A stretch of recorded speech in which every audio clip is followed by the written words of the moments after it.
Hello everyone, AmyR here with Prairie Paper and Ink with my card for last week's Color Throwdown Challenge. Meant to get this up days ago. Life had other plans. Anywho, there's always a new challenge though every week. So, and you can always take inspiration regardless. So, going with it, whatevs. I'm using the Simon Says Stamp Comfort and Prayers stamp set. This is a really good one for like kind of thinking of you and encouragement and sympathy cards. But I decided not to go that route. I need more thank you cards. And I really like the butterflies in this set. So that's what I pulled this set out for. And I stamped the largest butterfly and then one of the other butterflies onto some distress watercolor paper. And I stamped them with clear embossing ink, coated them with detail white embossing powder, and then I'm going to melt this with my heat tool, which always on camera doesn't look like much. But once I had that done, I pulled out my Prima Pastel Dreams watercolor palette, one of my little favorite palettes. And with a color challenge like this, this palette was just perfect. I was like, done. I've got the colors in that palette already. I don't even have to think. So I did very, very simple watercoloring. I super sped this up. The only reason it took a little longer is because there's a lot of kind of fine detail in this, and I took a little more time applying water first to each area. So I would just apply clean water, and then I would pick up the color I wanted to use with my paintbrush, and then I would kind of concentrate the color closer to the body of the butterfly, and then pull it out a bit, so then you get that nice little faded look. So I did the butterfly in the colors for the challenge, which was like a purple, there's a mint, basically like purple, mint green, a light blue, and pink. So I used a light blue for the body. I used the purple for kind of the main parts of the wings. And I'm going to add the pink and the green to the large butterfly. And then for the smaller butterfly, I'm just going to use the blue, the purple, and the pink. Doing the exact same thing. Did the body first, then I did the wings. And with both of these, because everything's heat embossed, I sound like a broken record, but I know not everyone watches every single video. I like having the heat embossing because it means I can move a little bit quicker. I don't have to worry about one area needing to be completely dry, because that's the thing with watercolor. If one area is wet and you accidentally paint right next to it, etc., they'll start, bleeding into each other, and then you end up with a hot mess. But when they're heat embossed, you can pretty much just do whatever you want, and you don't have to worry about it because the raised edges of the heat embossing protects it. So I painted my butterflies, and then I had this scrap of distressed watercolor paper and just painted the same colors just on it. I'm going to die cut those in a minute. And then for these butterflies, there is not a coordinating die set for this, so I fussy cut them. And I used one of the new Tim Holtz Haberdashery scissors. This is the small set. This is the 5-inch one, I think it's called. And of the two, it's the smaller one anyway. So far, it's okay. I'm so used to using my cutter bee scissors for fussy cutting that these felt different, like the ends of them, and I talked about that in my last haul video when I was comparing these scissors, etc. These take a bit of getting used to. Just the actual tips of the scissors are so much bigger than the fine tips I'm used to, but these do cut really nicely, and of course they have the wider handles, which is really nice. These are definitely nice scissors. They are quality. They are really good. I think a person, you can't go wrong getting them. I have all those other Tim Holtz scissors that I absolutely love. And these are definitely, they're hefty, if that makes sense. When you have them and you feel them and you use them, these are going to last. These are not cheap scissors. So, I don't know. I like them. For fussy cutting, I'm so used to, literally years and years and years of using my little cutter bees. So, I did my little fussy cutting. And then that watercolor, scrap that I'd done, I die cut that with the Flickering Butterflies wafer die. That came out forever ago from Simon.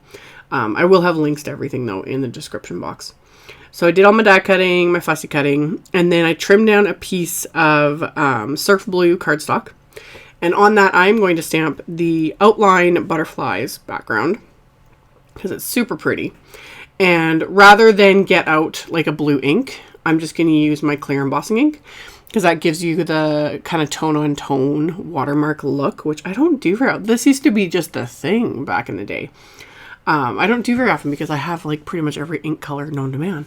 But when you want a nice tone-on-tone look, just without heat embossing it, just stamp your images with that clear embossing ink.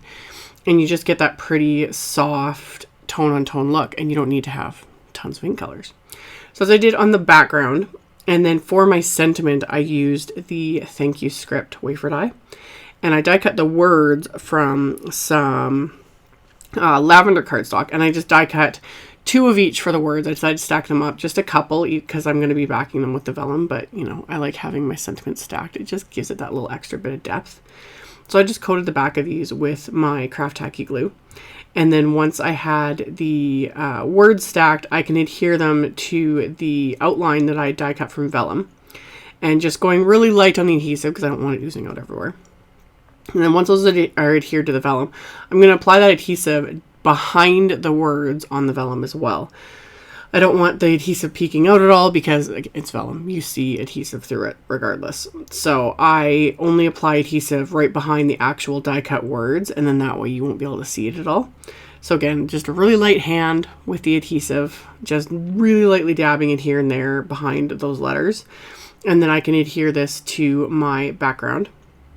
And then once I've got that adhered, the butterfly, I'm going to adhere only add adhesive like to the body area because I want the wings to kind of, they're like a little bit curled in that from me fussy cutting them.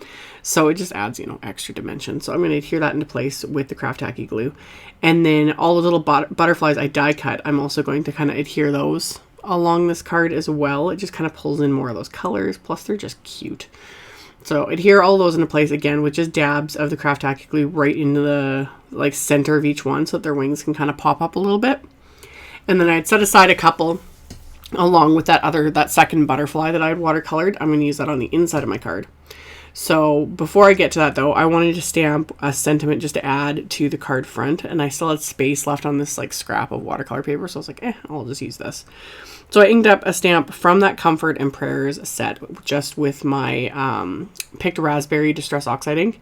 And off camera I did heat set this ink before cutting it just because it does take a little bit longer to dry because it's a pigment ink.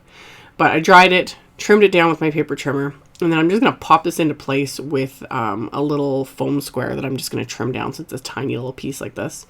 So I'm just going to trim off an edge of one of my little thin 3D foam squares and then pop that into place onto my card front.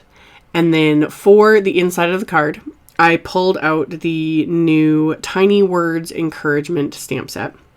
And I'm just going to stamp one of the little sentiments with that same picked raspberry Distress Oxide ink. So my head keeps getting away, but I just want to make sure I got this lined up on my acrylic block properly. And then ink that up with the Distress Oxide ink. Stamp that onto the inside of my card. Once this is stamped, I can adhere the butterflies that I had set aside to use on the inside of the card. Just kind of tie it all together and give it a little bit of color. So I'm going to use dabs of that craft tacky glue, adhere these into place. And then I can reinforce the fold of my card with my Teflon bone folder. So get that really good and reinforced. And then I'm going to adhere my card front to the card base with the craft tacky glue. And then as a final bit of embellishment, I couldn't resist adding some Nuvo crystal drops just to kind of add a little bit more color. And because I can, you know, when you have them all, why not use them? Side note, I've had these for quite a while, like some of these colors since they were, you know, first released. If you find, because I've had comments about that, people asking, they're like, I have so much more trouble, mine seems really thick, what's going on? Because they are a water base, you can add, but make sure it's distilled water. Take the nozzle off your crystal drops, add just only add like a drop or two at a time. Add it, let it, you know, kind of sink in or shake it up really well, etc. And like that will thin out your crystal drops if you're having difficulty with them. So I need to do that with a couple of mine that are getting a little too thick. I just need to pull out my distilled water, and highly recommend distilled over like just regular tap water, just because you don't want it like, you know, growing something or going bad, or you know what I mean. So random tip of the day. Anyway, that was my card for today. As always, I will have a link below the video to my blog post. I'll have a supply list with links to all the supplies used, so you can check that out below if you are interested. Thank you all so much for watching, for subscribing, for thumbs upping, for commenting. I really appreciate it. And I will see you all very soon in the next video. Bye!